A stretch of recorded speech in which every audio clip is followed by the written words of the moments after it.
भारतीय काँग्रेस पक्षाचा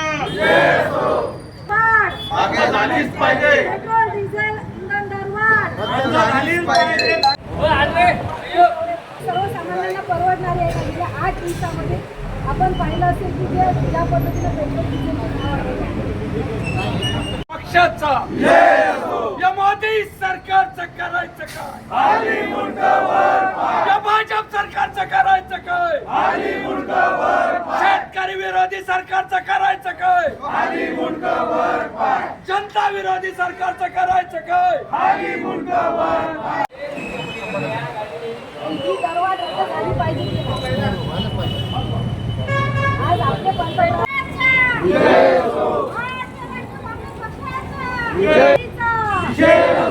petrol diesel दरवाढीचा, पेट्रोल डिझेल दरवाढीचा.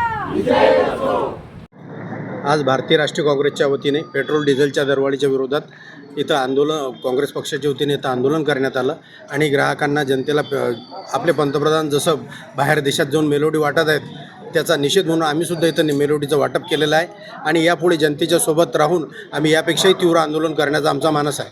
शेगाव शहर व तालुक्यातील शेतकऱ्यांना जे डिझेलचं जे तुटवडा भासत आहे तो कुठं भासू नये, कारण येणारे दिवस पेरणी पाण्याचे आहेत आणि शेतकऱ्यांना डिझेल कसं मिळेल यासाठी आम्ही पेट्रोल पंप चालकासोबत आताच चर्चा केली आणि त्यांनी पूर्ण सहकार्य करण्याचं आश्वासन देऊन तसं पद्धतीचं नियोजन करण्याचं आम्हाला आश्वासित केलं.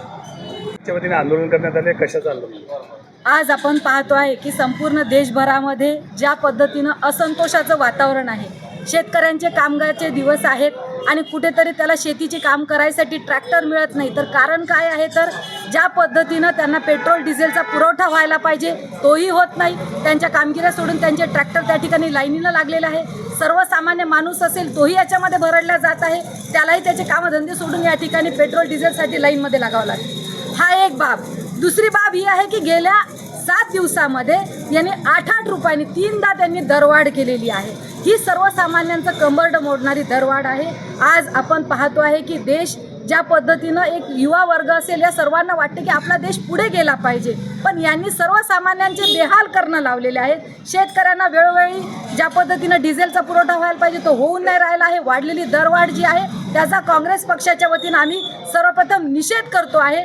सर्वसामान्य जनतेच्या पाठीशी भारतीय राष्ट्रीय काँग्रेस पक्षाचा प्रत्येक कार्यकर्ता आहे आणि जनतेच्या प्रश्नांसाठी आम्ही सातत्यानं जनआंदोलन करून या सरकारला जे झोपलेलं आहे आणि परदेश दौरे करण्यामध्ये व्यस्त असलेल्या पंतप्रधानाचा देखील आम्ही निषेध करतो की आज जनता बेहाल आहे. त्यांच्या प्रश्नाकडे तुम्ही लक्ष द्या. मेलोडी वाटण्यामध्ये त्या ठिकाणी आपल्याला जे आनंद वाटते आहे आणि त्या पद्धतीनं हास्य जे आहे ते तुमचं सर्व रील्सच्या माध्यमातून तुम्ही जनतेचं त्या ठिकाणी हसा करत आहे का, असाही प्रश्न सर्वसामान्य जनतेचा आहे. म्हणून या दरवाढीचा आम्ही इंधन दरवाढीचा निषेध करतो. काँग्रेसकडून पुढची भूमिका काय आहे? पुढच्या काळामध्ये आजही अनेक प्रश्न आहेत. आपण गेल्या काळात पाहिलं की सर्व विद्यार्थी जे आहेत जे नीटची परीक्षेसाठी प्रिपेअर करत होते त्याही विद्यार्थी, त्यांचे पालक, देशाभरातले 23 लाख पालक आणि त्यांचे विद्यार्थी जे आहेत ते यांना पुन्हा परीक्षेला सामोरे जावं लागते. त्यांची मानसिकता ढासळत चालली आहे. 4 विद्यार्थ्यांनी आत्महत्या केली. म्हणजे कुठेतरी सरकारपासून आपल्या काय अपेक्षा आहेत हे या लोकांना असं वाटायला लागलं आहे की आपण नाउमेद होता या परीक्षा पद्धतीवरचा आणि भाजप सरकारवरचा लोकांचा विश्वास उडालेला आपल्याला सातत्यानं दिसत आहे. म्हणून जनतेच्या प्रश्नासाठी आणखीन कणखरपणे काँग्रेस ही रस्त्यावरची आंदोलनं करण्यासाठी सज्ज आहे.